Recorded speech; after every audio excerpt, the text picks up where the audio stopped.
Good.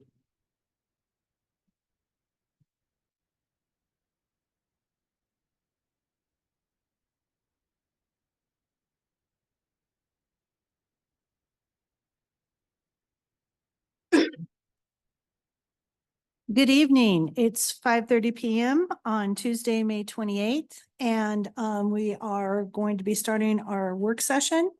And Counselor Martinez is on Zoom. And so we're going to start with the city updates for Mr. Brian McCain. Thank you, ma'am. Couple updates tonight. The final Pueblo Transit Town Hall will be tomorrow from 5 to 5:30 at the Rawlings Library in the Brett Kelly Room B. 2 new direct routes launching June 3rd, north and south shopping routes to help reclaim your time and hop on new routes and save up to 30 minutes on your commute. The fire station groundbreaking is this Friday, May 31st at 3205 West 24th Street, the new location of Fire Station 11. The new fire stations include 6, 8, and 11. These new fire stations will help us further our mission to provide the highest level of fire and rescue services to the city of Pueblo. El Centro del Quinto Sol Summer Kickoff Barbecue on Friday, June 7th from 12 to 2 p.m. Enjoy a free hot dog meal while supplies last. Swimming at the Mineral Palace Park Pool from 3 to 5. Free for kids 17 and under, limited to the first 25 kids. And for more info, 719-553-2949. And we have 3 openings on boards and commissions. The Pueblo Memorial Airport Advisory Committee. The deadline is 6/17/2024 with 1 appointment available for a commercial service operator to serve a 3-year term. Liquor and Beer Licensing Board, 1 appointment available to serve a 4-year term. And the Honor Farm Enterprise Citizens Advisory Board, 2 appointments available to serve a 4-year term. And that concludes my report. Thank you, Mr. McCain. Any questions from council? Mr. Gomez? No, I don't. Oh, Counselor Martinez, are you okay? Yeah, I'm good. Thanks. Okay. Congratulations on the groundbreaking, Chief Huber. I have a thing with my grandchildren, so won't be attending, but congratulations. It's about time that we get that going.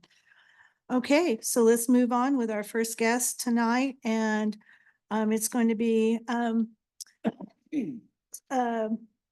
Police Sergeant Mike Sensorbox, and he's going to come in and he's going to discuss the noise activated camera system.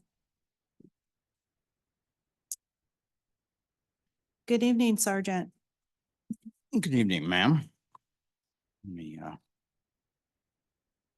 get some things started. So in end of February, I received an email from Chief Knoller, wanted me to look into something that was requested by Councilman Gomez. He had come across these noise activated cameras. And the purpose of these cameras is to cite violators in violation of municipal ordinance. So because the enforcement efforts by the police department is better used, hopefully with the use of technology. We're looking at a pilot. So I started to kind of do a deep dive into these cameras. I put together this PowerPoint I presented to the mayor, and we decided to bring it the same presentation to you all. So during my research on this, and Councilman Gomez, I appreciate your help with it, because that actually got me started, because I'd never heard of such technology even existing. Found out that New York City and Knoxville, Tennessee utilize this technology for the purpose of noise reduction within their areas.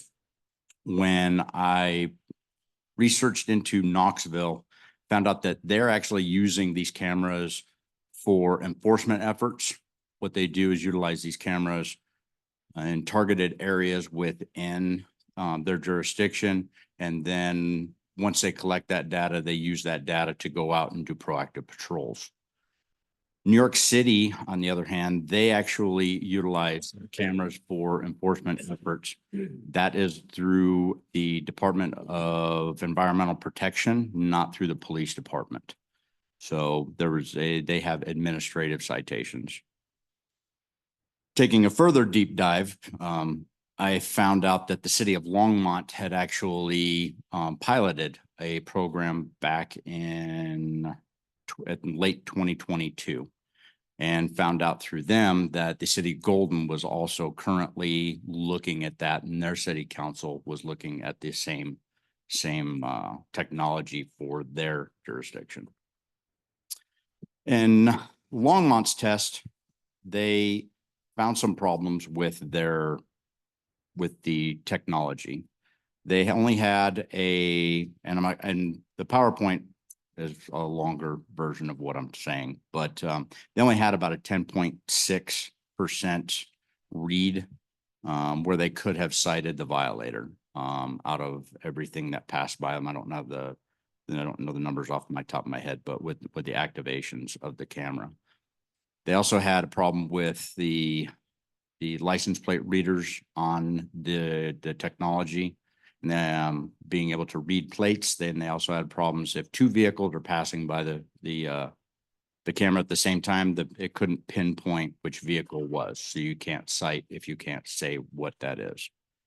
So they went back to SoundView Technologies, which is a company based out of England, and told them about the problems, and they worked on that problem and showed that they could, in fact, work on some of those problems. So they came out with a new generation of cameras and with license plate technology. And they said, and they were going to go back middle of this year, Longmont was, but they decided that it was not worth it because the system still has it's unable to still do certain things that they wanted to. The biggest thing is the cameras don't work over they work, but the reliability diminishes significantly over 35 miles an hour. So if we were to place it on northern in a 45-mile-an-hour zone where cars are doing 45, 50 miles an hour, it would not be able to read that plate and be able to pinpoint those. It would have to be the vehicle traveling under 35 miles an hour. So they are focusing theirs towards speed cameras and red light cameras, which we currently do have. Well, we have the red light cameras. So I contacted commander up in Golden, and he got me the information for what New York City's doing. New York City has a decibel range 76 to 85 decibels. They've actually tested, they've gone to court on these, and the technology is sound. They're issuing what's called administrative citations through the Department of Environmental Protection. And they have been fairly successful with what they are doing within their jurisdiction. Speeds are a big factor. So their speeds are a lot slower in downtown New York, Manhattan, and the 5 boroughs. So that was the benefit on them. Their citations range from $800 to $2,500, depending on how many violations. Starts at 800 and doubles. So they do have a significant number of revenue or amount of revenue that they do make based on their cost. The thing to note on this, it is not run through the police department. It is run through, like I said, Department of Environmental Protection. They hired the staff. Last count, they had, I think, 25 staff when I spoke to Commander Williams that are running this camera program. And I think they have, I read this morning, I think 17 cameras. So it's the matter of the moving the cameras, the going through the process for a citation. But as far as I can find, New York City is the only area in the United States that is issuing citations based on these cameras.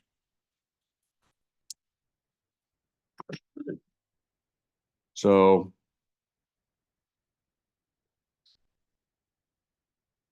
what are they and how do they work? So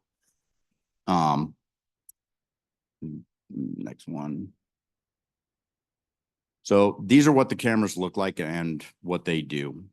Basically, they company out of England, is the only major company that actually is utilizing this technology.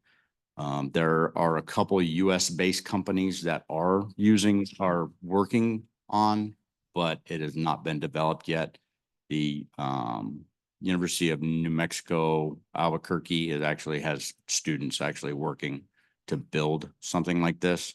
That was one of the major issues that Longmont ran into, is because they had to get their IT, their what we would classify as our DOT, be able people to be able to put up this technology and calibrate. And they're 8 hours ahead. So they were coming in 2, 3 o'clock in the morning to be able to communicate back and forth with the company. So that was definitely a hurdle for them. What they do is they measure over 50, they're set up about 50 feet from the roadway. At 50 feet, they measure the decibel level. If it isn't above whatever decibel level set, whether 85 or 80, then they will record that event, and then they are sent to a secondary process. This process is similar to our red light cameras in order to issue a citation.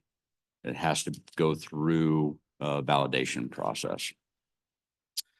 So SoundView actually has teamed up with a secondary company based out of Boston. I just know where they're at. I haven't been able to find out what company it is without contacting SoundView. And they they're the ones that do the citation sending and stuff, but it has to come from the police department. The way our red light camera system works, they record everything. They see a violation.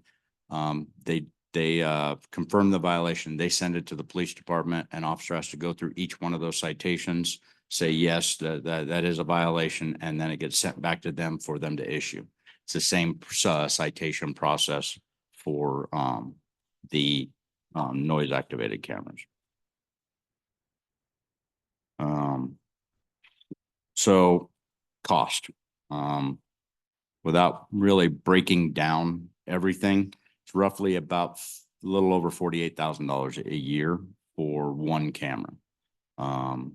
Then you also have some technician engineer time that's based at $110 to $180 an hour. So the main cost, and that is just to get the data. That is not the citation processing. That's going to be another cost that if I dig deeper, I'll be able to find that cost out with you. When I got a round number from New York City, it's about $78,000 a year total for the citation and that's not personnel cost. Our current noise ordinance 111607, any vehicle over 10,000 pounds is allowed 88 decibels. Every other vehicle is 80 decibels. The current fines are $150 for first offense, $300 for second offense. So if you break that into numbers, just for the cost of the cameras, it's 391 citations would have to be issued to pay for per year just to pay for the camera system. So cost effectiveness is a little short. So the things that were brought up and things to consider, staffing would be, so we would have a personnel cost. The police department, as you all are well aware of our staffing issues of civilians and people that are knowledgeable about the technology would have to be able to testify in court and be able to do that. One thing that the system, they can't distinguish what state. With the new black states, a lot of the LPRs will read Iowa and not Colorado. They have the exact same color in Iowa.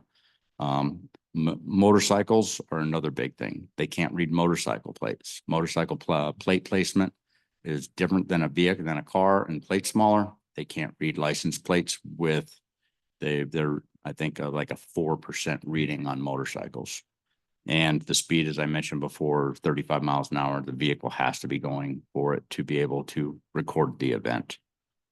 Now, the technology is evolving, but it is not there yet. Again, speaking with Commander Williams up in Golden, they have a very strict noise policy down in Golden. I've been a victim of that a couple times, but so they are very enforcement heavy when it comes to noise, and they decided that it wasn't, the technology just isn't there yet. It's coming, but it's not, with only one company running it, it's just not there. The Pueblo would be the first city in the state of Colorado to use this technology for citation purposes.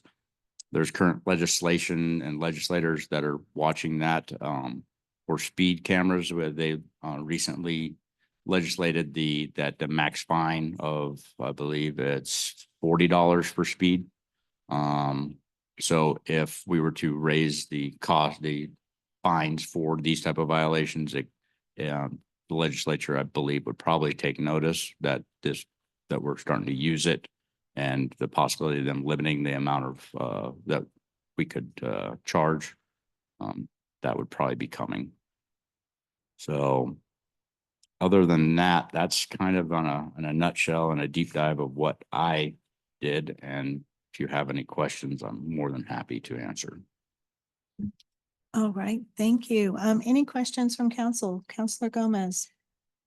Yeah, Officer, do you know how many citations were issued for noise ordinance violations this year or last year? No, I do not, but I can take a pretty good guess. Not many. Not many to zero, maybe? Probably. Okay. And also the idea of having these on Northern Avenue at 45 miles an hour. I envisioned a little differently in some of the areas that you're coming to these neighborhoods, that you're going to hit either a stop sign or a light. Those might be more areas that you can catch some of these vehicles when they have to slow down, if they're slowing down. But at 40, I understand that Northern Iowa would be different. Correct. And I understand because there's a lot of vehicles running through there. Also, I don't look at this as a revenue chaser either. I think in very short order, the word would get out that you're going to get a ticket if you don't either modify your engines down or lower in very short order, it would stop it. So I don't envision it as a long-term problem. I believe it is a short-term problem. But places like Bessemer, places like the East Side, where the prevalence happens a lot more than a lot of other districts, we need to get some help because it's a health issue. When you're above 85 decibels, that's considered ear damage. Okay. Right. We've got vehicles that are doing at least 150. So we've got to give these folks some sense of their health issues are real to them. They can't sleep. It's just horrible trying to get their kids to sleep. The music, all the noise that's coming at a barrage. You're in your kitchen and you can hear your windows shaking. It's that ridiculous. Right. So something's got to be done. And I believe that, and I appreciate you looking into this new technology will verify what I'm saying right now. Okay. Thank you. Any other questions from council? Sergeant Sensorbox, what are the fines for speeding? Because aren't they more excessive than the 2 fines that you just put up for the noise pollution? So they range from, depending on the speed, 10 to 19. The after court fees are added on to 170. 5 to 9 is 110, and 95 for 1 to 4. Anything over 20 miles an hour is a mandatory court summons, and then that is set by the judge. Mm-hmm. And that can be up to $1,000 depending on history and stuff of that nature. Mm-hmm. Would some of those cameras that catch speeding, No. so forth? They would not catch speed. So the speed cameras. No, this one. I mean, not this one, but don't they have speed cameras? Yes. Besides this, that are probably would serve the same purpose, correct? I believe so, yes. Because a ticket is a ticket, whether it's decibels or. It's not going to catch your loud stereos. When research in New York City, excessive honking of the horn would classify with excessive noise, like Mr. Gomez has mentioned, the stereos, things of that nature. So the speed cameras would be your exhaust violations and things like that, which we can pull over for modified exhaust right now, even without them speeding. So if they're backfiring, I spoke to the previous municipal court judge, Judge Sykes. I Mhm. spoke to her about, is that a primary violation? They said, absolutely. So we can. The problem with, what we're running into and currently is the manpower and being at the right place. As At the you all right know, time. you have to be at the right place at the right time for speeding violations. Mhm. This would take that place. I think the speed cameras have a lot more limitations. We couldn't put them on Northern Avenue. We can't put them on Pueblo Boulevard because of what the legislature has stated. And we can't. They have to be in residential areas, school zones, construction zones. Is in a nutshell, without Mhm. going through the whole statute, that's where they would have to be placed. So it is So the strictly an noise enforcement. sensor, the noise sensor though, if, obviously, if it's going to issue citations, it's got a camera on it. What's the difference? I'm sorry, I'm Oh, having trouble hearing you. So the noise sensor camera is a camera, Mhm. just like a speed camera. So would it also be limited due to legislation to certain spots? It possibly could be. It is not at this time because Mhm. no one in Colorado is doing it right now. Mm-hmm. The speed cameras, they're using them in Colorado Springs, they're using them in Denver, they're using them in all of it down the Front Range. Correct, but isn't it the camera portion that keeps it out of residential neighborhoods? No, It's not the No, camera. It because has nothing to do with the camera. no, because it takes a video and takes stills and it has a LPO, license plate reader on it. So it's kind of that. I wouldn't stick it up in front of somebody's house and, Mhm. and utilize it for those purposes, but they're mainly for major thoroughfares is what they're for. Correct. And that's what I'm saying. Don't you get the same type of camera activity out of the the noise pollution camera? And is the legislation geared towards the camera portion and privacy issues, or They're I'm not, just asking? they don't even address privacy Okay. issues. They're only addressing where they can place them. Mhm. As far as parks, roadways adjacent to parks, schools, and they limited it that. I don't believe it was for privacy matters when I read the law, Mhm. the statute reading of it. It was only, we're limiting it to this, and the cost of the amount of the citation was limited. Okay, and maybe Chief Noller can answer this. The monitoring of the system, could it be tied into the real-time crime center as far as labor and, watching? I know that we haven't gone over, there's additional expenses to, monitoring everything, a monitoring crew. To do something like this? Is that where we would get our manpower from, is from that real-time crime center? No, Staff? well, probably not, because right now the real-time crime center staff is civilian, and it would have to be a sworn officer that would have to review those videos Oh, in okay. order to substantiate a citation or not. And just to build on what Sergeant Sensorbox was talking about earlier, the Colorado state law, when it comes to the speed enforcement cameras and where they can be, specifically addresses speed enforcement cameras. Okay, So that's where the difference is right now. Under Colorado state law, there is no talk about noise camera systems. okay. So those can be placed right now in areas that you couldn't place a speed enforcement camera today. Mhm. Okay. And then also, so that law, that for the speed enforcement cameras, is it geared around privacy? Do you know, or? No, it's strictly geared around the enforcement of the speed. Initially, and Sergeant Sensorbox may be vastly more knowledgeable in this area than me, but initially, when I was the traffic sergeant, there were no laws regarding speed enforcement. It was not very well laid out as far as red light camera enforcement, even at the time.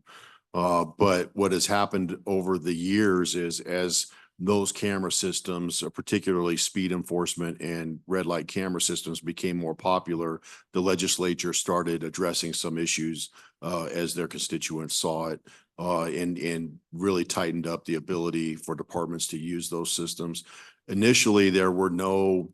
Currently, I think the speed enforcement cameras that we're talking about tonight are ones that you can mount on a pole and just have up in the area. Mhm. When they first started, you had to actually have a person, they were van mounted Mhm. inside of vans, and you actually had to have a human being in the van Mhm. with the system while it was operating. The technology has come a little bit further. So now in response to that technology change, and I think this is where Sergeant Sensor Box was going with what could happen with the noise cameras. As that technology has changed, our state legislature has adapted those laws and changed and put some restrictions on where those things can be used. Right now, it's my understanding, and again, Sergeant Sensor Box may be more knowledgeable than me, that you can only put those speed enforcement cameras in residential areas Mhm. or in school zones. Mhm. You can't put them on just like Northern to try to catch people speeding on Northern. There's a certain speed limit threshold that you're allowed to that they anything beyond, I think it's 35 miles an hour. You can't put them on a street that is has a higher speed limit than 35 miles an hour. And I think where Sergeant Sensor Box was going with that is that's likely what's to happen with noise pollution cameras too. Okay. Maybe not, but it's something that we have seen through the years with red light cameras and the speed enforcement cameras, where the legislature gets tighter and tighter on where and how you can utilize those. What is their thought process for doing that? I don't know, but I don't think it has to do with the privacy aspect. I think it has to do with the Mhm. enforcement and how that's done.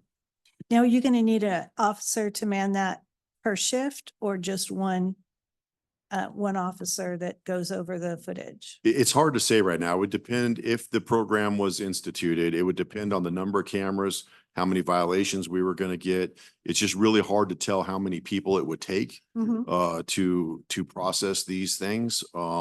And likely what would happen is we wouldn't need them working 24 hours a day Mhm. because it's not something that they're going to instantly get a ticket for. But it would probably take one or two people, depending on the number of cameras, where their sole duties would be pretty much viewing those videos and trying to determine who was a violator. And they would need to be sworn personnel in order to do that. And what is the cost of a sworn personnel? Starting officer is just over $72,000 a year. Is that Um, just their portion or is that all the package? That's just their salary. Okay. That doesn't count benefits. Mhm. I could not tell you what the total cost is with benefits, to be honest with you, but obviously our benefits are pretty rich. It would be a substantial amount in addition to that. Mhm. Depending on how many of those violations come in would determine how many people we would be able to use and whether or not there'd be opportunity for some other collateral duty in addition to that. Okay. And the ones in New York City, are they the ones that are manufactured in England? Yes. They are. And I'm sorry, I missed it. What was their capture rate again? So it's Soundview Technologies? Oh, yeah, but what was their capture rate in New York City? Did you have that? No. Okay. All right, Counselor Flores? I was just thinking, I think everybody that's driving in the community will drive up next to a car that's it's just blasting. Why isn't there technology like a radar gun where, because you guys are out everywhere and you have to be driving by these people. Why isn't there technology that picks up the sound that you're next to? Because not all people are paying attention and, it just seems like there should be technology So the Where- way this technology works, you have without to, the camera. you have to be a certain distance away, Okay. a certain elevation, and that's how it measures the decibel. So the decibel level has to be measured at 50 feet. So you have to be a measured distance, whereas, if I'm driving next to a car, I know that's over, but in order per the way that this technology works, it has to be a measured distance. Because we've had complaint with the bars that their music's too loud or And I know we have a machine that will pick, that we can set up in a certain neighborhood and pick that stuff up. Yeah, it's actually a handheld device that an Yes. officer uses. Well, one thing that I would use to explain, so if an officer's running radar in traffic, we're also trained to estimate speeds. And what you're looking at, and this is why you have to have the camera portion as well, is because if you have a radar as opposed to a laser is much more accurate and can pinpoint a single vehicle. But a radar gun is a little bit wider spread, and you can have multiple vehicles that are traveling. And when you see a speed that's over the speed limit, you visually identify which car that is. And that's a problem you're going to have with a radar, like a radar kind of a device. And that's why the camera is attached to the to this thing, because then this officer who would be back in the office looking at these videos has to determine, of the 3 cars here, can I tell which one of the 3 had the loud exhaust? And that's why the camera component is part of that. Thank you. Mhm. President Bailiff. Thank you, Madam Chair. You know, I think that Counselor Gomez has done a lot of work on this and done a lot of research, and between him and Counselor Latino, they've identified a huge problem that the rest of us probably just let go over the top of our head and say, oh, well, you know, guy's blaring his radio or whatever.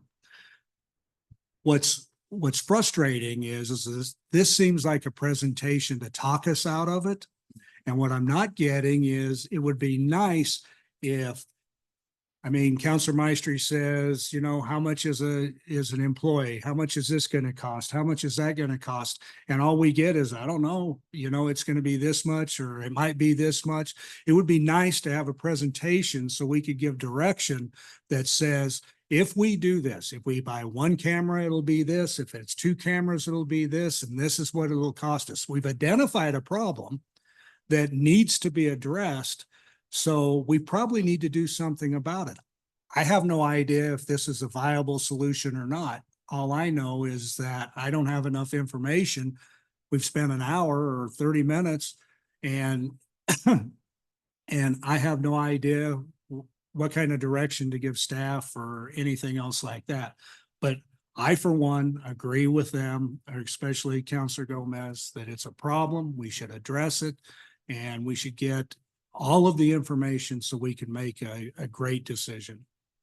First, I'd like to apologize that's the impression you have of this presentation. It is not designed to make you say no. The issue we run into, we can tell you what the equipment's going to cost. And I believe you said about $78,000 a year, $74,000 a year per camera. So it's a matter of how many do we want to put in, you know, and then again, without knowing how many violations we could receive, I guess I'd tell you it would be the cost of at least 1 cop. So roughly $100 and some thousand with benefits would be the cost for the officer to review that system. And depending on how many cameras we put in, we may be able to use that officer in another role in addition to that, or we may need more than 1 officer. The issue is it does require a sworn member to view all of those and to certify that it is a violation. And in order to do that, we would have to see, number one, how many cameras at $78,000 a year council wanted to authorize, and kind of go from there to give you a better number on the manpower side of the house. So we're answering the question honestly as best as we can at this point. If it's decided to put in 2 cameras, we could probably get away with 1 officer doing that as a collateral duty and maybe doing some other things in addition. But at this point, without knowing how many cameras at $78,000 a year per, you know what I'm saying, Counselor? It's just hard to give you that firm number on the personnel side. Counselor Flores. I just wanted to clarify one thing, and that the legislation might deal with this, is that we're identifying 2 locations if though that was the only problem. And I think that what the legislation does is it says you don't take that into consideration. I live over on Ventana, across from the cemetery, and you talk about noise, and you know what I'm talking about. That road from the Walmart on heading to Beulah it's like a racetrack at night and I can hear their music and I'm only maybe 50 feet from the road. So you know, for us to be identifying that the east side or the Bessemer are the problem areas, you know, that's probably where the legislation comes in. And and as long as we're fair in putting this kind of stuff everywhere, which is going to be more expensive, you know, because it's, if we're talking about noise, it's everywhere. And especially, I'll guarantee if you compared that area that I'm talking about in a very high-end neighborhood, it's probably one of the noisiest areas in Pueblo. And they're speeding, obviously, they're speeding because it's kind of a great roadway at night. There's nobody there. And so they're zooming up to Beulah, but I just had to make that for the record, that comment. And again, I want to apologize to you, Counselor, also. The purpose of this presentation was not to sway one way or another. I did a lot of research on this, and from everything that I'm being told, the technology for what we need it for here is not there yet. That is the biggest from this company. And there is no other company to say, well, this one's better than this one. The miss rate on a lot of these readings is different than what you would get in Lower Manhattan per se. And that's the biggest finding that I'm finding with all of my research, whether it's in Knoxville, whether it's in Albuquerque, California, Longmont.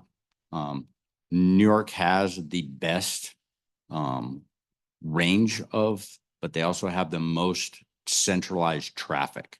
If we were to put it into a place with that's a little bit more open, as we are in Pueblo, even on the east side or in Bessemer, I don't know if the technology is there quite yet. That's the biggest thing I wanted to share with you all.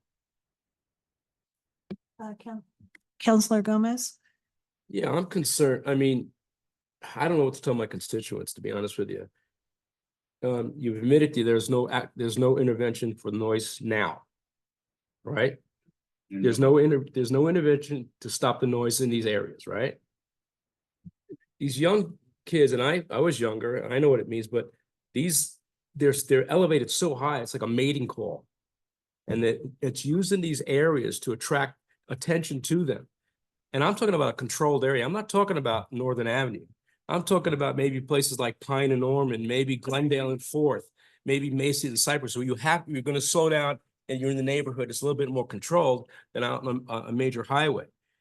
I'm telling you, I really feel strongly that a couple of months of that and the word getting out, maybe you can rotate the cameras. Maybe you can put one on the east side, one on our side of town in Bessemer, and see how that works. But just to say, that's okay. You guys have to sleep through it. Don't worry about your shift worker kids that are coming home and going to sleep at 2 o'clock. Don't worry about the sick kids. Don't worry about the elderly. It's too bad where you live. This is basically what I'm hearing, and I don't like it. Counselor Gomez, if council wants to authorize us the ability to purchase some of these units, we absolutely will. And we will find somebody to staff it. What we're trying to present you with is the issues related to the technology as other departments have presented them to us. In 2 of those agencies here in Colorado, and also the costs related to it. I'm not here to tell you one way or the other or convince you one way or the other to do these systems or not. I do not have the money in my budget to purchase them. So if council wants to decide, you know, what kind of a pilot project would look like, and give us that money out of the general fund to do it, I would be more than happy to do it. We're just mixing up the scenarios of where it could work and not work. First on a highway, a major highway where they're doing a lot faster than the smaller neighborhoods that I'm asking to save. I mean, I have constituents who are because they feel it's a health crisis. They can't sleep, they can't go to bed, they can't take care of their kids. And I don't know what to tell them. Sorry, we have no intervention, but coming down the road, you're gonna have to just deal with it. I'm not gonna buy that. So I appreciate your help in looking into it. And maybe as the technology advances, we can look at it again, but I got to figure out something I can tell my constituents. Counselor Latino? I like to echo what Counselor Gomez is saying as well in terms of District 2, the east side. You know, so, thank you. Well, I guess we're looking at a minimum of $250,000 to run a couple of cameras, somewhere in the ballpark there. And then if we make it fair throughout the city, we could be into millions of dollars. And so council, you're right, council has to decide how much money they're willing to spend to make this happen. So I guess they just need to have the conversation amongst themselves and see about pushing this forward. You know, I know that, you know, we've had some budget issues in the last couple of years. And we had come and asked the mayor to you know, take a look at that and try to reduce it. And now I guess we're going to have to probably add some things to it. And so I guess we'll have to get back with you. And if we wanted to, we can take direction to move forward.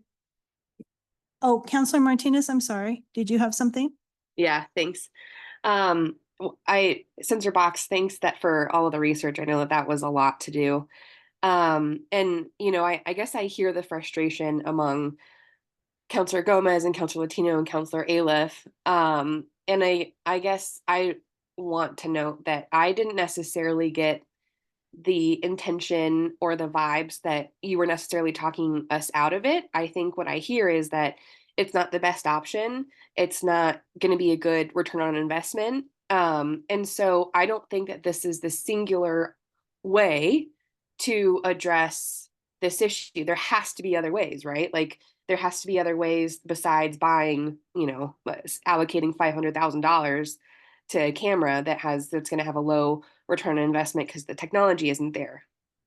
I'm curious, Sensor Box, because you've been with traffic for so long, what other ways can you think of or that come to mind to tackle this besides buying cameras? Or, you know, what other ways can we intervene?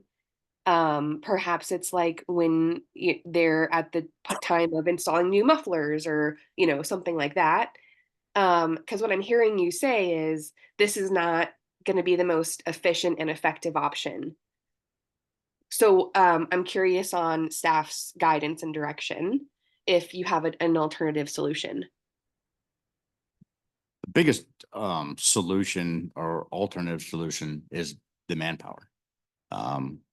And that's what this technology replaces is the manpower. So being out there, being active enforcement, where we're running into problems is cops aren't worried about the loud muffler going off. They're worried about the shots fired at the house. And I 100% agree with them. They're trying to get out there and do enforcement, but because manpower, they don't have the manpower to go out and do active enforcement on these type of violations.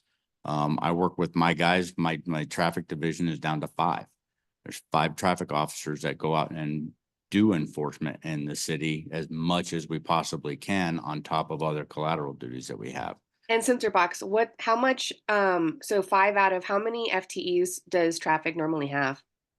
I'm sorry? Or like in a perfect world, how many full-time employees would traffic have? Well, when I first started, there was 23. Great. 5. So 5 right now out of 23 positions, I think gives me at least a good perspective of you guys are doing the best that you can with how much staff you have. Right. Patrol always comes first. And I 100% agree with that. When there is extra people available, then we go out and do these enforcement activities, muffler, speed, street racing. We currently work with the Sheriff's Department and Colorado State Patrol, all 3 agencies within the city, on certain days. We rotated around whether we're working Pueblo County or Pueblo City. And we're doing the best that we can on those enforcement efforts and kind of doing outside the box kind of thinking because everybody's in the same boat. Can I ask you a question, Chief? In a situation like this, and we need a certified officer to monitor this equipment. And we're short-staffed. If you had to prioritize and move that officer somewhere else because we're having trouble somewhere else, would that equipment just kind of sit till we got somebody back? Because we just don't have enough officers to fill every single thing out there. I mean, do you have to make sometimes choices like that to prioritize your needs and pull officers from every seat in the department? The answer is yes. Those are processes that I go through with our deputy chiefs almost weekly, if not sometimes daily, Mhm. on what we're going to do, where we're going to move personnel. Number one, the Pueblo Police Department and the city of Pueblo is better off than a lot of places as far as our manpower and what we've had to do. There are departments now that won't respond to anything that isn't a bleeding call between the hours of 3 a.m. and 7 in the morning. Mhm. I think that's Baltimore PD.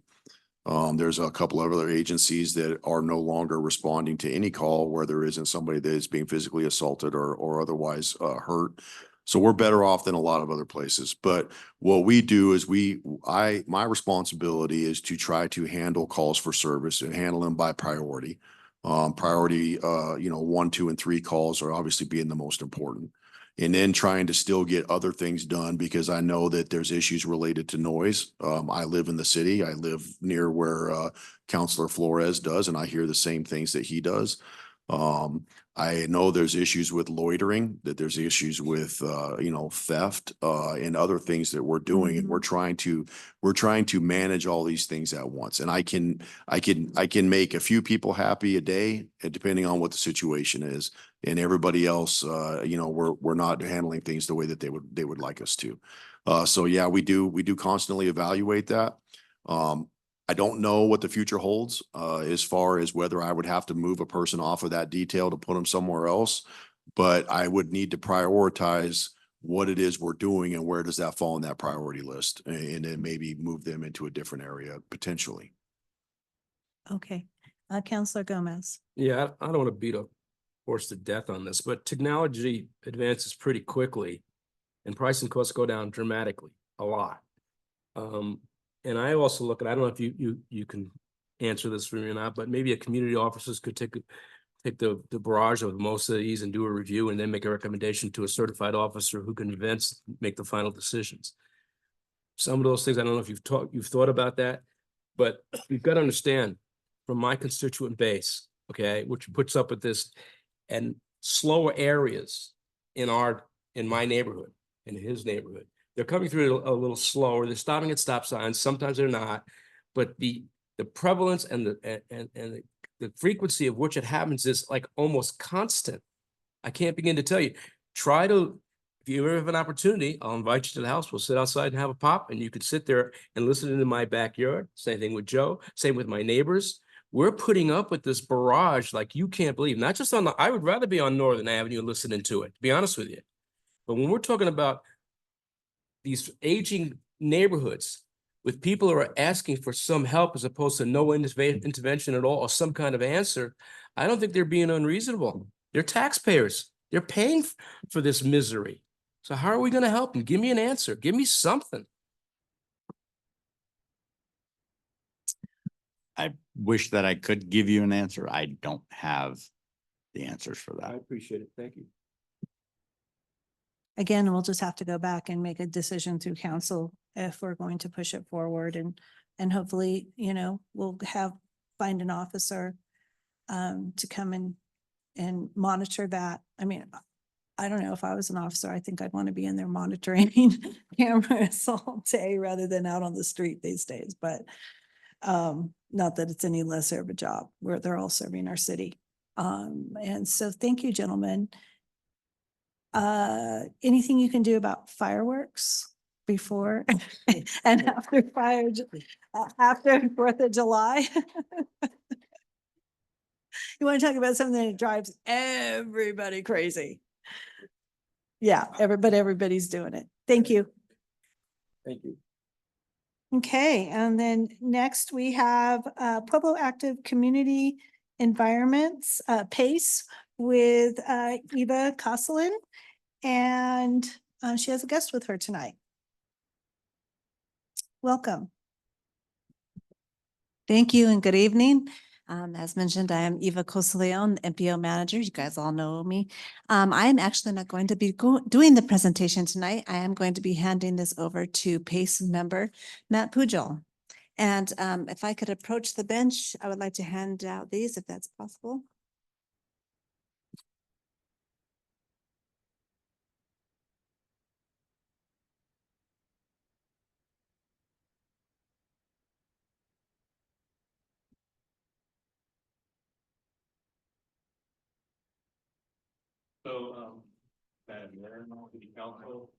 There we go. Madam Mayor, City Council, members of council, I'd like to thank you for giving me the opportunity to talk to you this evening. And I'm here to talk to you about Pueblo Bike Month Bingo. By the way, I'm a community advocate for PACE, and we just wanted to let you know what PACE actually is. PACE is a local 501c3 nonprofit. It was established in 2007, I believe within county health, with the charter to make Pueblo County a healthier, more active and vibrant community by making it walkable and bikeable. It's a group of community volunteers. Eva's one of the members of PACE. Since she got her recognition the other day, we like to call her the queen of healthier stuff here in Pueblo. And we meet usually monthly with city, county, and state officials to advocate and improve infrastructure and also to talk about policy to improve safety. So before I get into Bike Month, I'd like to give you a little background on what is Bike to Work Day, right? Bike Month is kind of based on Bike to Work Day. I'll tell you about that in a second. But Bike to Work Day is a nationally recognized event that's designed to encourage people to get out and cycle to work. It started back in the 50s as Bike Month, actually. And then in the 2000s, it became more popular as a Bike to Work Day. In the United States, I think this Bike to Work Day this year was in May 17th. In Colorado, Bike to Work Day is the fourth Wednesday in June, because on May 17th, you're pretty much, it's about 50-50 whether you're going to have thunder, snow, or a nice spring day. So we figured, later in June's probably nicer weather. The first Bike to Work Day in Colorado was Boulder in 1977. That's the earliest I could find. PACE here in Pueblo has been promoting Bike to Work Day since about 2009. And what we do is we set up free breakfast stations for folks to stop on the way to work. The time frame is like 6:30 in the morning till about 8:30 in the morning. And I'll talk a little bit more about the central breakfast stop that we're going to do in 2024. So now let's talk about Pueblo Bike Month, right? So at PACE, we were talking about what we wanted to do for Bike to Work Day, and we decided, well, it's only one day out of the month. And, sometimes you get people that show up, sometimes you don't. And so we decided to look at organizing a month of cycling-centric activities throughout the city and the county. We looked around and did some research and found that that's actually a pretty popular thing to do around the country. And even here in Colorado, Mesa County has been very successful in their Bike Month activities. So kind of the key aspect of Bike Month is this bingo card. And I'll talk a little bit more about this bingo card, but participants can use this bingo card to track their activity through the month. And then they can also use it to take advantages of discounts at various participating businesses. So this is the front side of the bingo card. And so what you do with it is cyclists can check off activities that they do throughout the month. So whether they join a Cruise in Pueblo ride or they use a bike map, hopefully they wear a helmet. And by checking off the different squares on the bingo card, you can turn them in for raffle tickets at the end of the month. So at on June 29th, we're going to have a grand finale event over at Fuel and Iron. The grand prize at the grand finale event is a fat tire bike donated by New Belgium Brewery. And so anyway, you use the card, you can get raffle tickets for prizes. Some of our community sponsors have donated prizes and stuff. And so for 3 bingos, you get 1 raffle ticket. For 6 bingos, you get 2. If you have a full blackout, then you're eligible to enter into that New Belgium bike giveaway. And on the back, you can also, we have some kind of a small calendar of other events that you can do during Bike Month. For instance, attending the Safety Jam on June 1st, this Saturday, over at Lake Minnequaw Park. PACE will have a bike rodeo set up there for children to learn how to ride their bike and navigate streets and learn how to stop and look behind them and stuff like that. As well as the Red Creek Rally Cruise in Pueblo. I'll talk about those rides in a bit. And so you can check off to be, as Kim Arline says, to be an overachiever. And we'll have special prizes for those folks as well.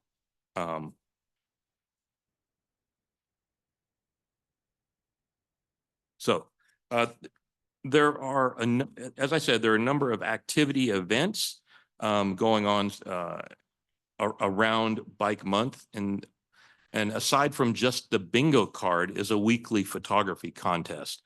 And so we're encouraging cyclists who are participating with their bingo card to take a picture of what they did. So when they ride across ride on the river trail, or ride over a bridge, or ride in a bike lane, stop, take a picture of your bike or you next to your bike and post it on social media with the hashtag Ride Pueblo. 1 or 2 of these photos will be chosen by PACE, and we'll have a special prize for that person who, or those people who take those photos. So Bike to Work Day 2024. This is one of the key events of Bike Month. And the idea, again, is to get folks to come out, to ride with us, socialize with us, and meet other cyclists. The 2024 Bike to Work Day that PACE will host will be over here at SRDA in the parking lot. We'll have tables available for sponsors, for businesses that want to come join us, so they can hand out literature and information. Organizations can hand out information and provide coffee, fruit, breakfast snacks for the cyclists. If you're interested in participating in this, just send an email to Pueblo_MPO@pueblo.us if you want to have a table. Another interesting and fun event is called Cruise in Pueblo. Cruise in Pueblo is a group, actually one of the former PACE members organized a ride that goes on every Thursday. They meet over here at Walters Brewery around 6. Wheels roll at 6:30. They usually get about 40 to 80 riders of all shapes, sizes, ages, ability. It's a fun ride. It's a community ride. And the interesting thing is it always has some sort of a community focus. So it's a tour of the community. Sometimes they go out to Roselawn, go look at the cemeteries, go ride the bike trails, or explore parks in the area, Minnequaw Park, that sort of thing. To find out more information about Cruise in Pueblo, you can go to Facebook at Cruise in Pueblo. It's a fun ride. Another activity that is part of the Bike Month bingo card activity is the Red Creek Rally. And this is an all paces gravel ride. It's and by all paces, that means you don't have to be fast or slow to join them. And it's an out and back ride down Red Creek Springs Road. They meet there at Red Creek Springs Road and Pueblo Boulevard at around 5:30 every Tuesday year round.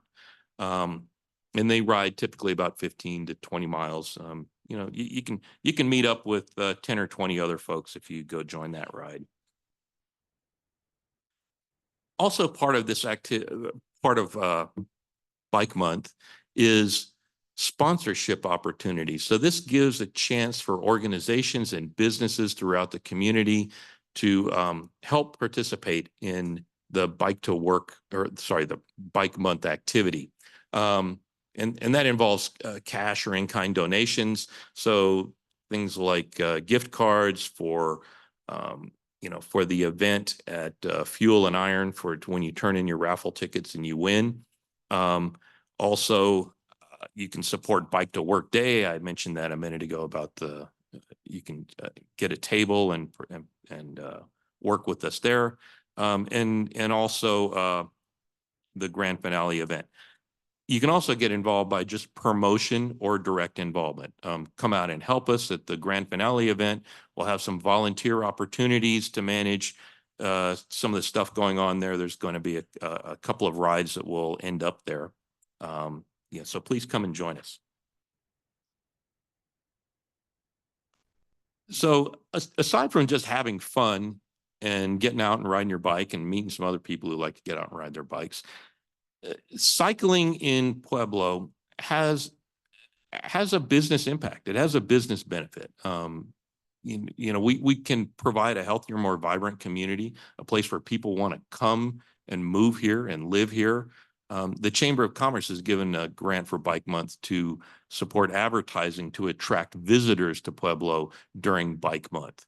One of the things with cyclists is it's a wide demographic. Almost anybody can ride a bike, and they range from families to professionals. If you go to the Cruise in Pueblo ride, you'll see that.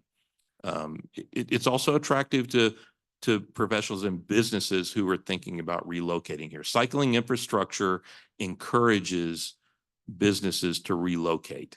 One of the things that I advocate is it also enhances property values.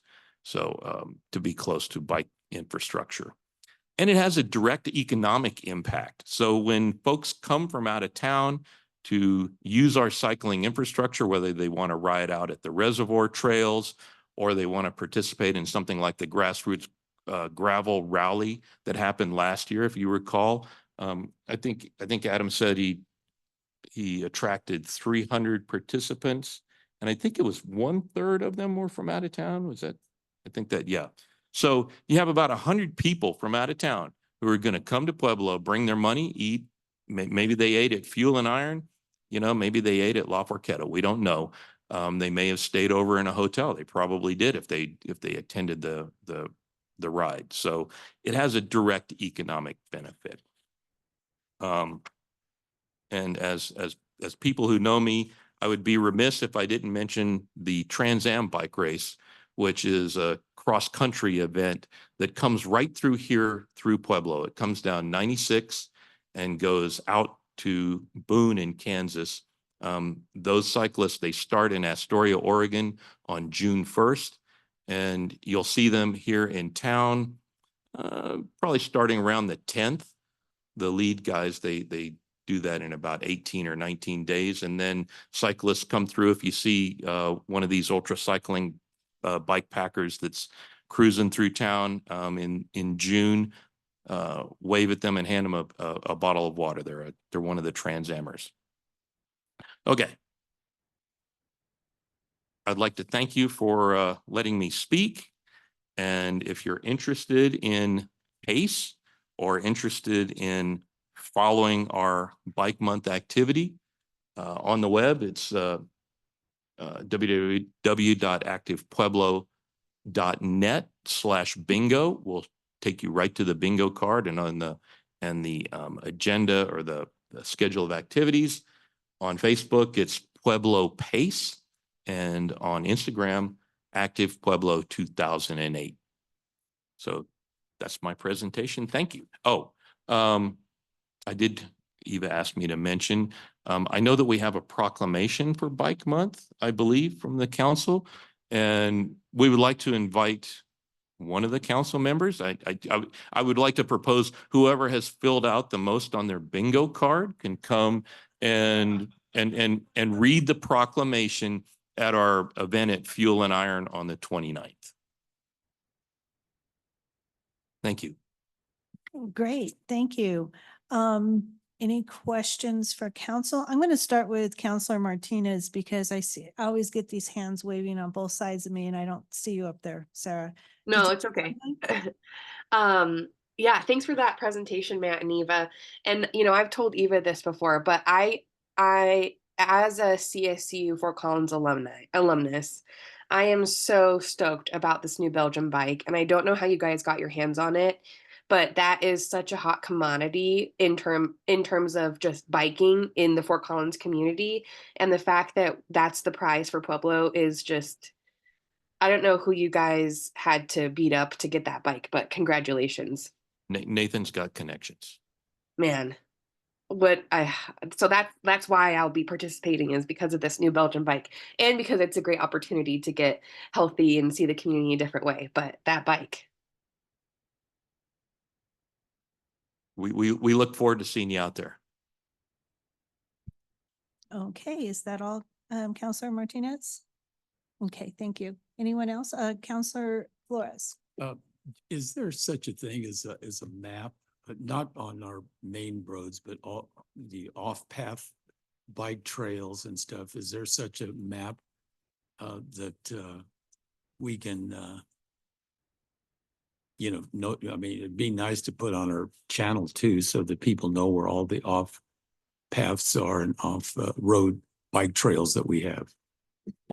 There are several different places where you can find a bike maps. We actually have our active bike map on paycog.net. If you go there and scroll down, it's connected to the City of Pueblo's website. We update that all the time. Also, I know that the Southern Colorado Trails Runner, they actually have a really nice listing of different trails that are at the reservoir, and they actually will have tips as far as like mild, medium, like easy and hard for people. And there's also like a gravel booklet that's going around that if you're interested, I could try to get that. And Adam Davidson with Grassroots Gravel has that too. Sure. Thank you. Yep. Anyone else on council? Any questions? Thank you for coming tonight. And it's always nice to have positive activities that the community can join in and get to know one another. And so thank you for that. All right. So the next presenters are Your Neighborhood, Your Idea. And that's with Alexandria Romero and Haley Robinson.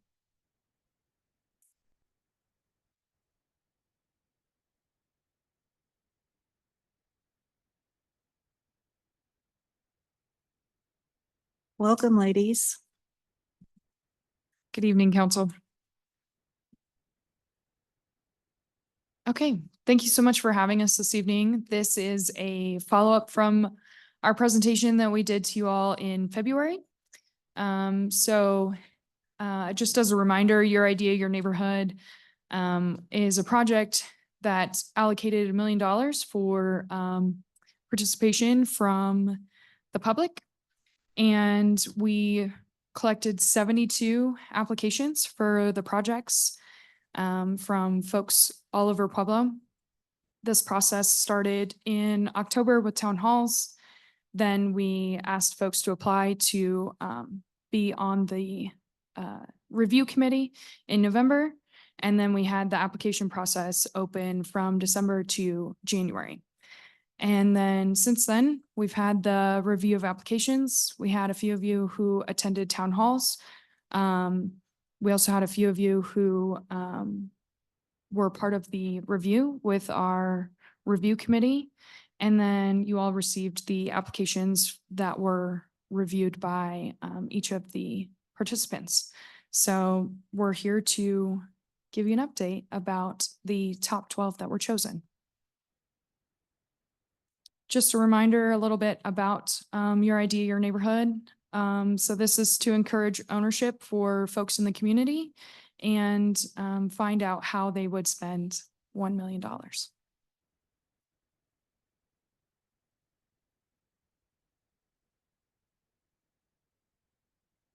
So we'll start off with the list of the final projects that were chosen by the committee.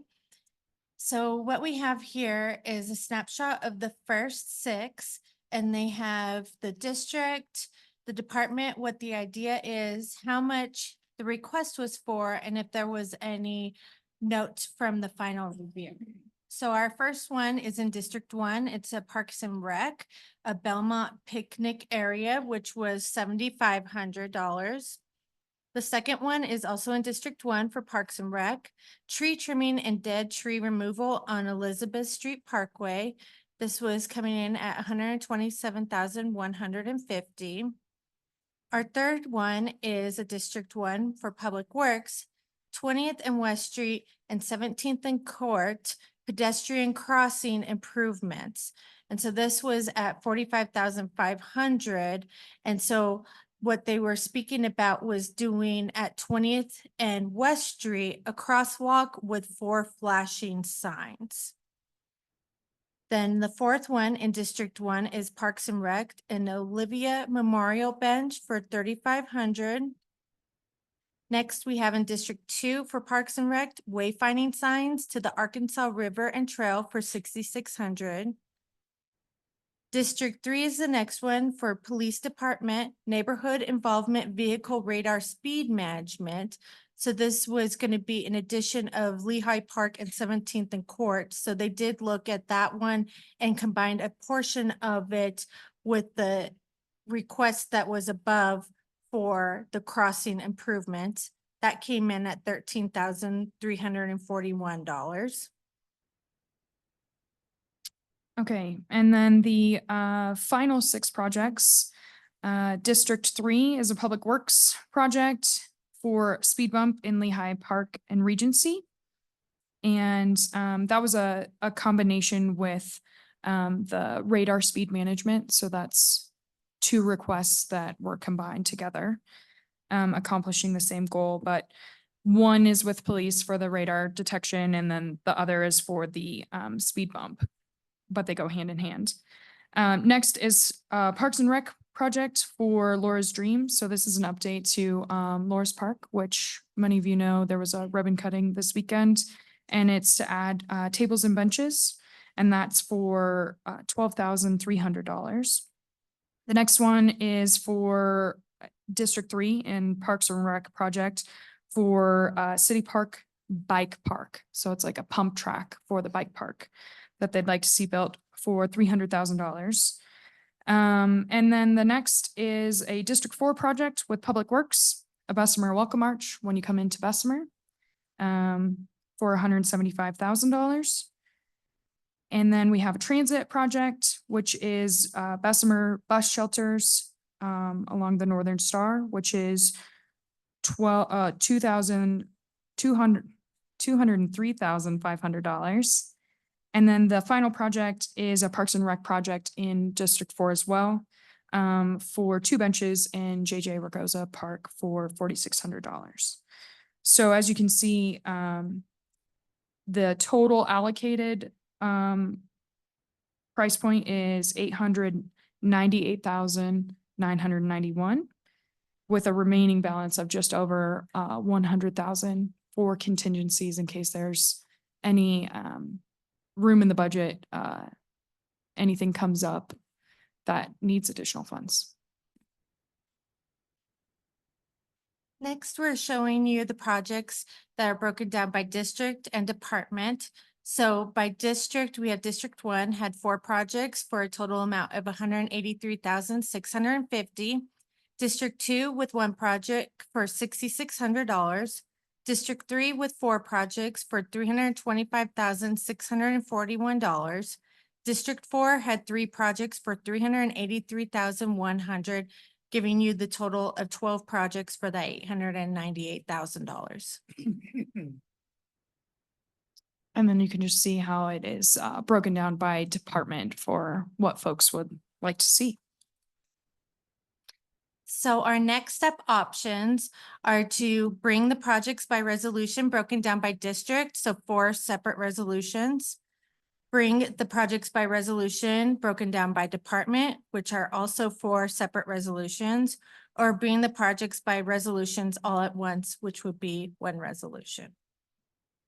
And that concludes our presentation. I didn't see any noise activated cameras in there.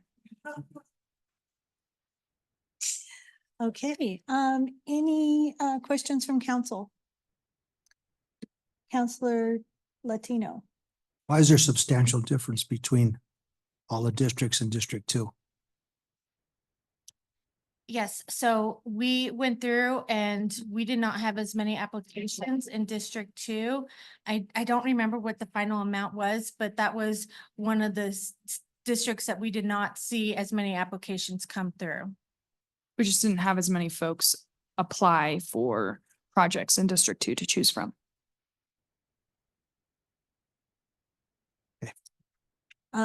Counselor Gomez. Yeah, you guys know how I feel about this thing. I feel strong. It's a Bloomberg initiative outside of Pueblo. I made my intentions known a long time ago. I just don't feel comfortable. And I almost feel like it's a grab for district, our positions as elected officials for our districts. And with the goal in the blue material that I read, it was an attempt to dilute the influence of city council districts. And being that we hold the purse strings, that might be a smart move on his part, but I'm completely against anything to do with this program. I just want to be honest. Counselor Martinez, do you have something? Yes, thank you.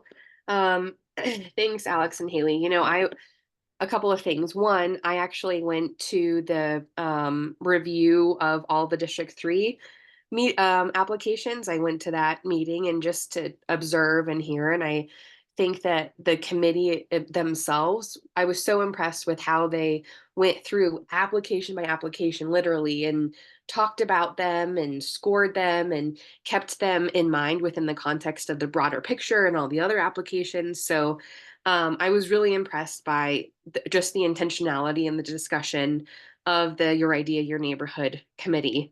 I think that this is a great example of how to involve community members in a budget that is that should be community owned and operated. I'm really excited to vote on a lot of these projects, and I'm excited to bring them to resolution.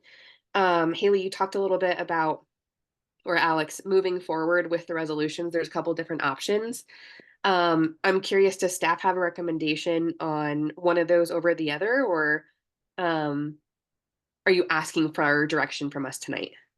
We are asking for direction for this evening, but I don't believe that we have any one in particular that we would favor over another. Yeah, I don't really have one over the other either.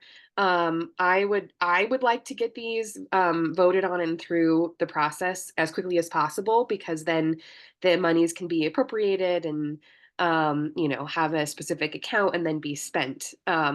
Because I'm assuming that a lot of these projects can be done by the end of the calendar year. Is that correct? Some of them can be, and then there's a few that would maybe take a little bit more time. Like, for example, the bike Pump track. pump track, that might take a little bit more time. Which was so cool. Like that, I mean, even just going back to this, to, you know, when the committee was talking about it, even the applications that were submitted by the people in District 3, because, you know, I was there and watching, were so creative. And things that I didn't necessarily even think about were a need or necessarily a want from people who live in my district. And I mean, I'm excited for the pump track. One of the questions that I did have, though, for you, Haley and Alex, were, so some of the projects that were listed already are in progress in terms of like grants, for example. As an example, so I know that PACOG is working with transit to upgrade a lot of the bus stops, particularly, you know, at several locations throughout the city. I'm not talking about the RAISE grant, but I'm talking about, you know, all throughout the city to upgrade those bus stops. Can you talk a little bit about how that's like if there's already grant funds appropriated for some of those projects, how it'll interact with the list that you guys gave? Sure. So during the discussion with each of the members as they were reviewing. There were a few, for example, that are not on this list that you all see before you that we updated to folks to let them know that there was already funding available outside of this $1 million. So the ask that you see for the transit shelter is different than what is currently being done with public transit or with PayCog, so that there is no overlap. So for example, there was a proposal put forth for lights down Union Avenue, and that is allocated as part of the Union and Main project. And so that was something that then the review committee took out for consideration and said, this is something that's already being done by the city. So we'll look forward to that being funded elsewhere. Okay, that makes a lot of sense, and I'm glad that it's not duplicative monies going to multiple projects. I'm pumped to move forward. I'm pumped about this, about all the projects for District 3. I guess my ask of staff is, I still have all the applications that were discussed. Actually, they're sitting right here on my desk that were discussed in the meeting. If I could have the rest of the, or I guess just the final prioritized list of all the projects for the whole city, I'd be really curious about how we could integrate that as we're talking about the budget for next fiscal year. We can provide that to you. We can provide it to all of council. Anyone else? Counselor Flores? Could you describe the $300,000 for the bike park? Or is this I'm trying to visualize what that is. Sure.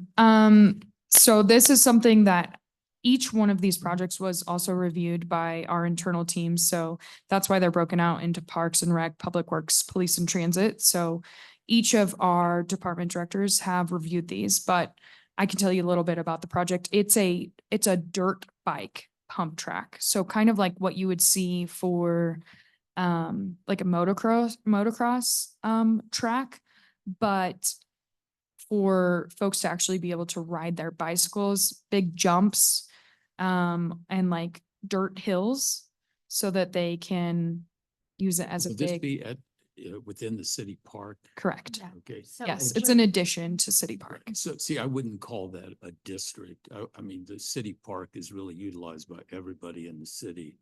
But Is it just it falls just within falls- district lines of District 3. So But we yes, don't you're want- correct. We don't need to get hung up on districts because that's a central spot that everybody's going to use.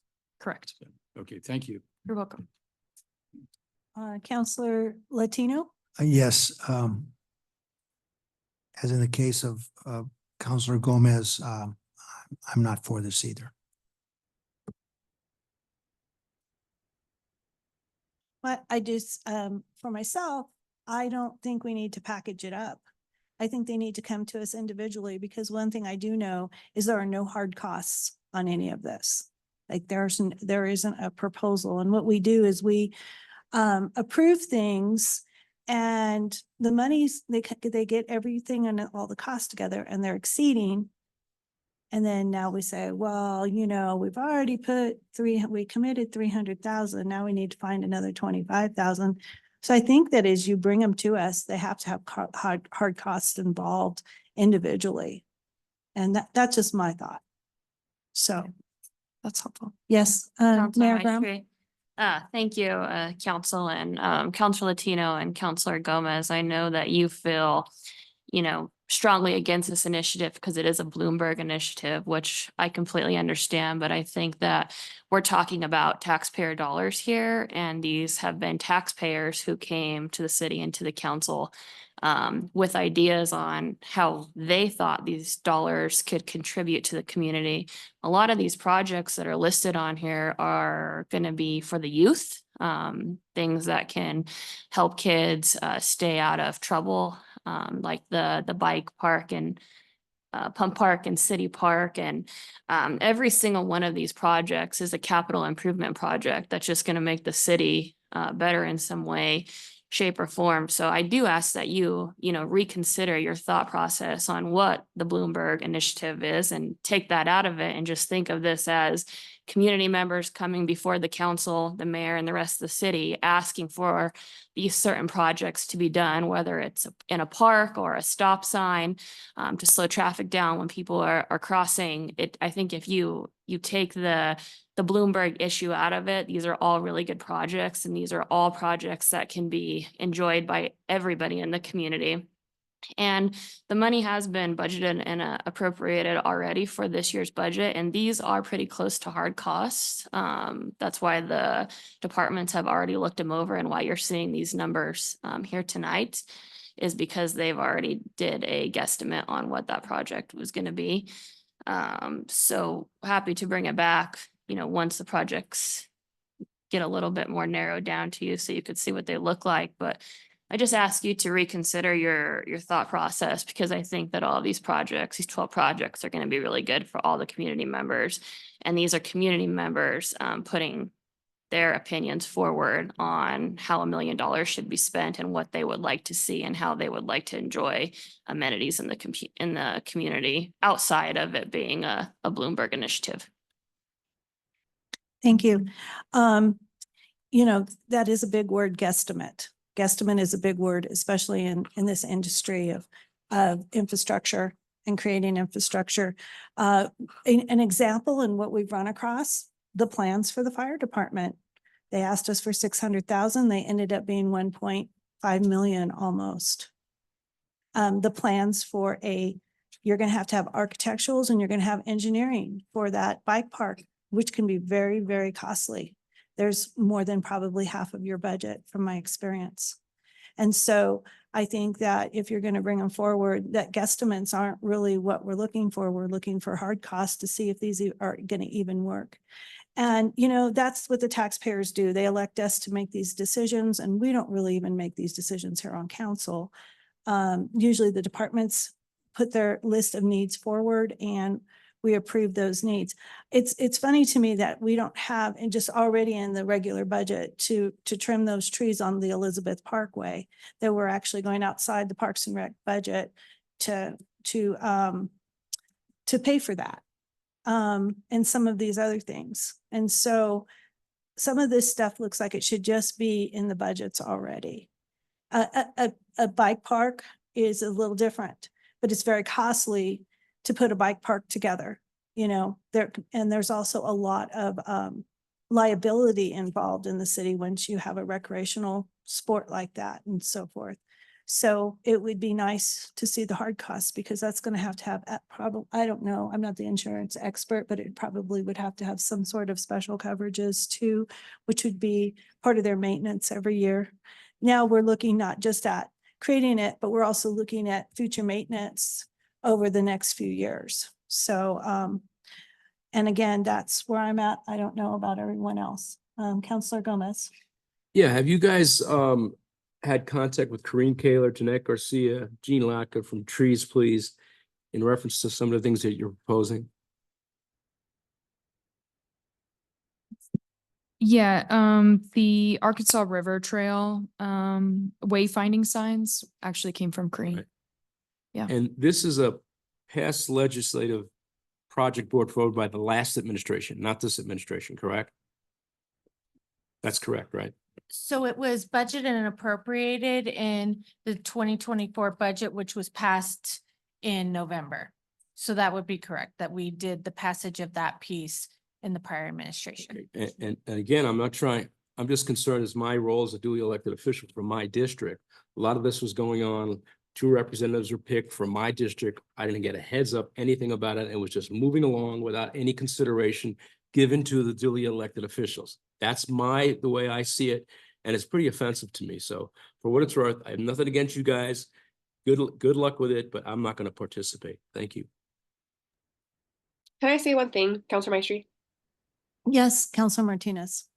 So one, on the application themselves, there's a whole budget that people had to fill out when they're requesting the projects. And these budgets are not just, I think that this will cost X amount of dollars.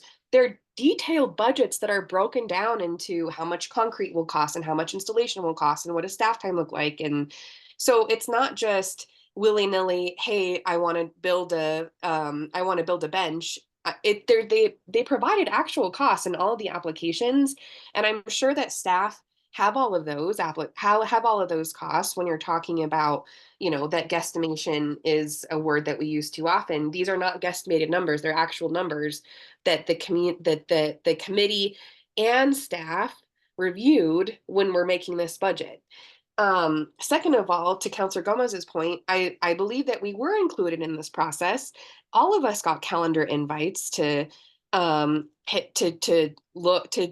to the various committee meetings, not just the ones that I represent, but all of them, including the very last one. And so we were involved in the process from the beginning in terms of appointing this, the project. To Mayor Graham's point, the funds have already been allocated, and it's not like we're giving the funds to different, nonprofits or agencies to go do the work. It's all in-house. And I think that to also Councilor Maestri's point, the longer that we wait, the more expensive things are going to be, and perhaps that's when quotes can change. And that's why I would like to get this on the agenda as quickly as possible, so that way we can vote on it, projects can come to completion. And can you imagine the satisfaction that community members will have at the end of all of this, saying, hey, you know what, I put in this proposal, it was granted, and look at this brand new thing that has come to my neighborhood because of my voice. Can you imagine what that success would feel like, not only for them, but for us? I think we should all be proud of that.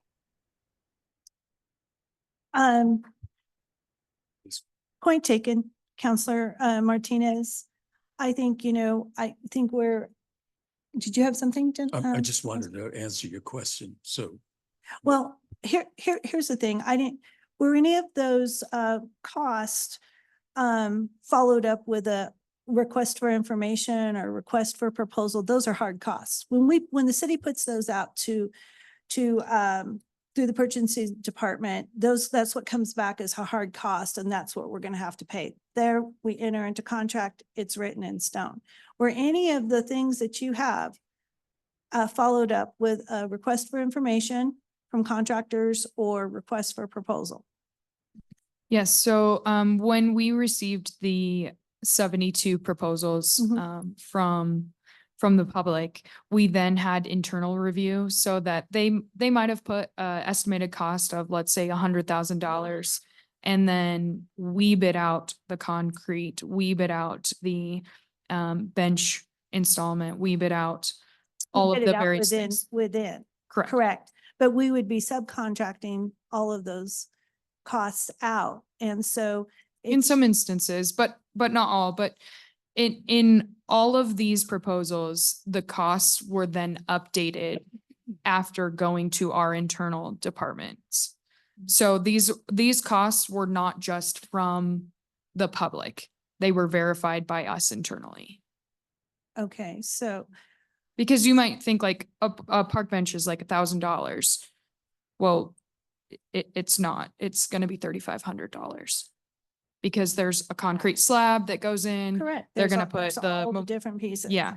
And so are we doing those in-house, and that's what it's going to cost us in-house? Or, the architectural drawings for the bike park, I didn't see a request for a proposal go out onto the bid boards, those kinds of things. Well, That- it that- hasn't been, Those are the ones that can be very, very costly. but it hasn't been approved by you. So we can't do a request for a proposal if we don't know Mhm. that it's been approved. But some of these have gone through, and these would be as close as they can be at this point to what the cost is gonna be. Mhm. So unless we get out there and there's something different, that park bench is gonna be Mhm. 3,500. When we looked at these 4 flashing signs and the crosswalk at 20th and West Street Mhm. for Freed, we looked at what that actually will cost and what they have spent in different areas on those same Mhm. items in the city. So we did try and get everything as close as possible, with the exception of some of those that are gonna be outside, like the bike pump track where we Mm. need to do the architecture and those pieces. Yeah, and request for information because you don't have approval from us, that's usually the standard practice.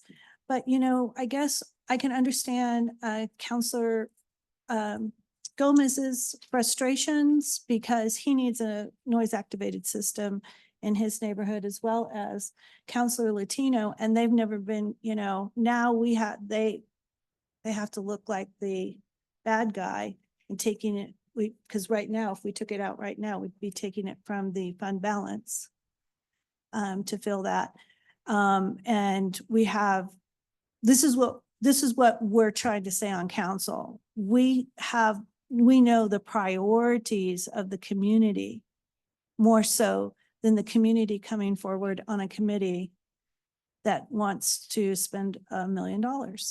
And now we have to look to where we're going to get the money for a need for these gentlemen's districts. Did you have something else? Counselor You Forrest? asked the question about whether this creates a liability exposure for Mhm. us, the bike paths. The answer is no. It just accompanies all the other liability that we have. So from a Mhm. risk management standpoint, none of these projects would be out there by themselves. They would be covered under our liability. Over our. And over I there. mean, we have Mhm. Pueblo Motorsports Park. Yeah, but the uh, more that we add, it increases, doesn't it? Well, it's all based on, So it's not like the Jumpaline Park where you have to sign a waiver. so I was just wanting to answer the Okay. question. All right, anything else? All right, it is 7:06 PM. We are adjourning and we will be returning at 7:20. We're going to continue behind that shit.